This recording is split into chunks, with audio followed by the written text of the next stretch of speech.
ইংরেজি ব্যাকরণে নাম্বার বা বচন একটি অত্যন্ত গুরুত্বপূর্ণ বিষয় যার দ্বারা কোনো ব্যক্তি, বস্তু বা প্রাণীর সংখ্যা বোঝানো হয়। বিশেষ্য বা নাউন, সর্বনাম বা প্রোনাউন একটি না একাধিক তা নাম্বারের মাধ্যমেই নির্ধারিত হয়। নাম্বার কত প্রকার? ইংরেজি ব্যাকরণে নাম্বার প্রধানত দুই প্রকার: সিঙ্গুলার নাম্বার একবচন, প্লুরাল নাম্বার বহুবচন। ১. সিঙ্গুলার নাম্বার একবচন, যে শব্দ দ্বারা কেবল একটিমাত্র ব্যক্তি, বস্তু বা প্রাণীকে বোঝায় তাকে সিঙ্গুলার নাম্বার বলে। উদাহরণ: বুক একটি বই, বয় একটি বালক, বার্ড একটি পাখি, আই আমি একজন বোঝাচ্ছে। ২.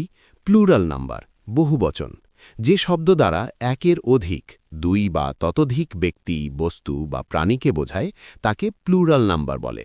উদাহরণ: বুকস বইগুলো, বয়েজ বালকগুলো, বার্ডস পাখিগুলো, উই আমরা অনেকজন বোঝাচ্ছে।